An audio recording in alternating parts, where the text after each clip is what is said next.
All right, hi everyone. Today we are going to talk about how you can anneal metal. So annealing is the process of using heat to soften the metal. So right now this sheet metal, I can bend it a little bit. It's copper, it's not too thick.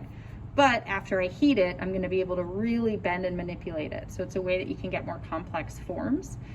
It doesn't have to be worked on while it's hot. So after I use the heat, I will clean off the metal and use water, and then I'll be able to do a lot of bending with it. I'm also going to show you how to anneal wire. So in our studio, we work with 3 different types of metal. Copper, which is the most malleable. What that means is it works really well with annealing so that you can bend it really tightly into different shapes. The brass, which is this gold one, and the nickel work somewhat with annealing. It does soften it so that you can bend it, but they tend to get stiffer a lot quicker, and they don't get as malleable or bendable as the copper does. So when you're annealing, you're just setting down your metal, and then I'm going to add heat to the top. So what you need to know about the adding of heat. We're using a torch here. So the torch has this big red cord, which you never want to get hung up on anything.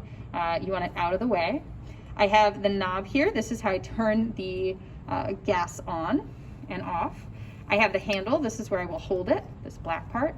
And then I have the end part here. This is where the flame will actually come out. So this is a specific size for most of the work we do. What you don't see is down below there is an acetylene torch tank that has acetylene gas in it, and that's what we use to heat up our metal.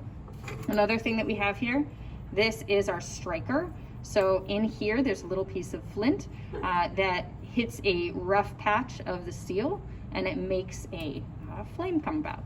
All right, so to get started, when you are annealing metal, you also want your hair back. You can wear your safety goggles, and you don't want loose clothing around, something that could set on fire. We also have a switch off to the side that starts up a vent fan so that all the fumes get pulled away. All right, so to start with, I'm going to hold my torch in the black part here, our handle, and I'm going to take the knob and pull it back towards myself. You might hear the gas coming out there. I'm going to go forward till I just barely hear it, because we don't need a big flame. So at this point there's gas coming out the end. I'm going to use my striker, and just holding it nearby, I can get the flame. Now the hottest part of this flame is right at the end of this blue cone. That's where the heat is the most concentrated. So to start with, for annealing, I'll do it on the big piece first. I'm just doing it in this kind of all over fashion, but you can kind of work one end and then work to the other. For sheet metal, you do need more heat than wire, just because there is more surface to contend with. Okay, I could make this a bigger flame if I wanted to too. I could go back to my knob and go forward a little more, or backward, I'm sorry.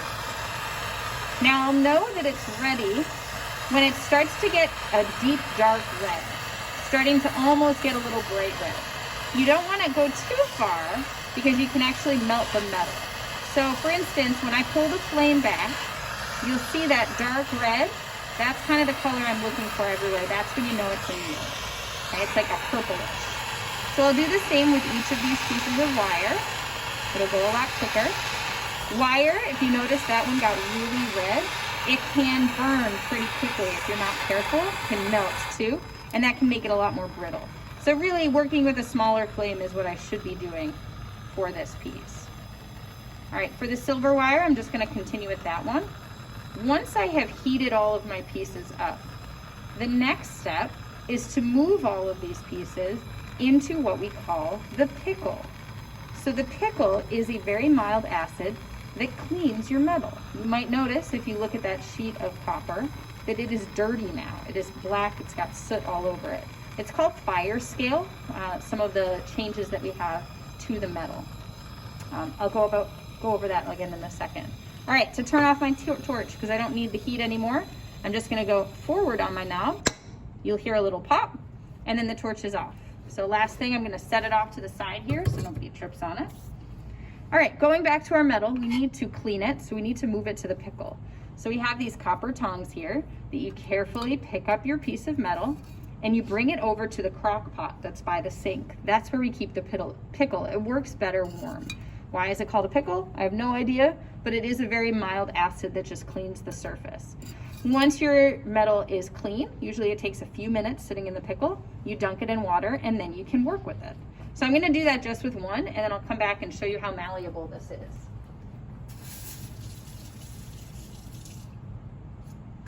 All right, so I sped up the process. I didn't use the pickle. You can see there's all of this coloration on there. Some of it is fire scale, so it's in the metal now, this discoloration. Some of it is just soot on the surface. Either way, you can go and use sandpaper and get that shine back up. Some people actually like that finish though, that dark kind of like all the browns and different colors that you can get. Sometimes you can get cool metallics too. So just to show you, this was sheet metal. I can really, really bend this now. The difference is really something that you can feel pretty easily.